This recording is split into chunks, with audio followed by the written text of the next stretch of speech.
Build your profession or business, profession and business around your unique strength, your competitive advantage. What is it? There's something that you're good at, or at least something that you're better at. It doesn't make sense to build around something that you're bad at or poor at. That's a good way to fail, and that's a mistake that I see a lot of people make. So welcome in, much love, Trav here. How to internet better. I'm glad that you're with me today. You're following the weekly videos. It's a lot of fun. It's a topic that I like, marketing. Went to school for, and then love to read and study about it and go into business for myself. Eventually it's been a dream, and it's been a lot of fun, and it's freed me up a lot. And it took me a painful lesson of learning to really build around my strength. So I'll tell you a story here is I read Tim Ferriss's 4-Hour Work Week, and I was like, I want to do that. I'm going to monetize my hobbies. So in school, in the business school, most of my classmates, and I don't necessarily recommend business school. I went to University of Washington Foster School of Business, and it made sense for me only because it happened to be paid for, and it probably didn't make sense for that reason as well. But I'm not a huge fan of going into debt for that if business is what you want to do. There's other ways to get a faster education. Anyways, in our capstone, our last course, we went around and said, "Yo, what are you gonna do after you graduate?" And everyone said, "I'm gonna go to Deloitte. I'm gonna go to PwC. I'm gonna go to Microsoft." I said, "Yo, I'm gonna monetize my hobbies." And I said, "What are your hobbies?" "Well, magic. It's Magic the Gathering." Right, that's the one. But here's the thing, I also tried to monetize basketball. Right, I loved games and sports, and I love basketball, I love Magic. Here's the thing, I'm world class at Magic and good at it. And it wasn't hard for me to monetize streaming and writing, making content, coaching, doing reviews and stuff like that. Here's the thing though, I'm not world class at basketball. Not even close. I'm good at it, and probably not even my best sport, right?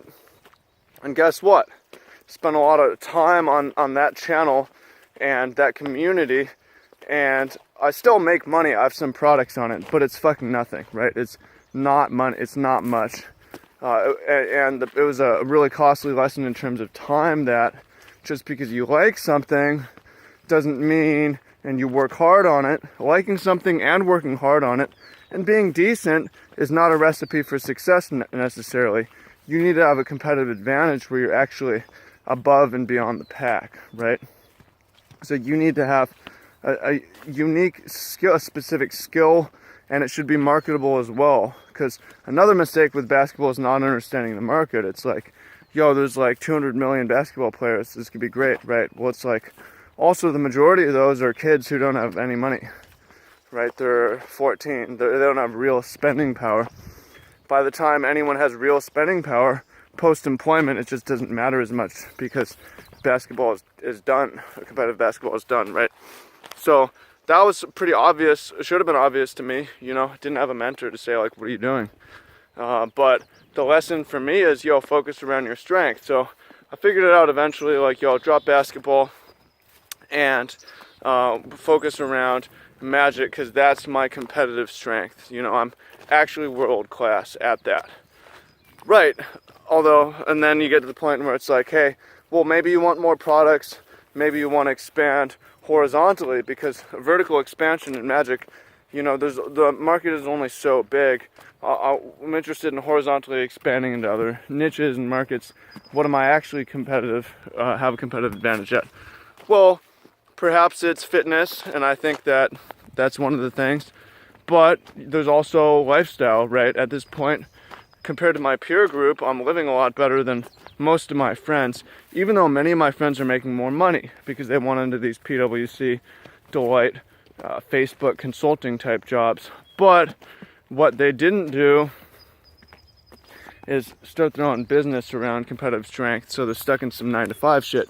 Maybe they're traveling, but it's just for the weekend, right?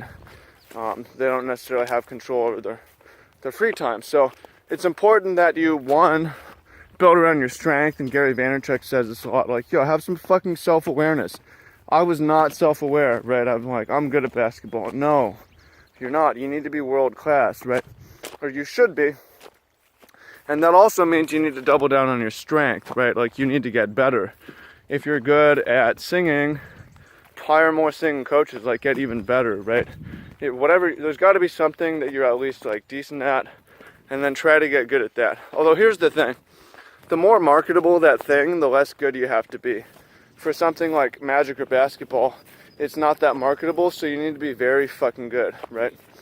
If the thing is like designing websites, you don't have to be that good because it's very, very marketable, right? That said, if you become world class at making websites, holy shit, right, you're fucking set. That's not the solution to everything, but you're gonna do very well if you're world class at something that's very marketable, right? So a lot of things to think about. Know your market, you have to know your market, know yourself, and don't build around a weak point or an average point even. Try to build around a strong point, right? What's the one thing you're really fucking good at?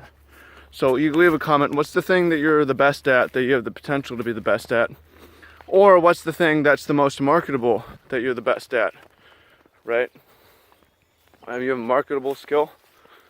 What is it? Leave it in the comment. What's it gonna be? What are you gonna double down on today? Double down on it, baby. So much love. Speak soon. I look forward to seeing what you have to say in the comments. Peace.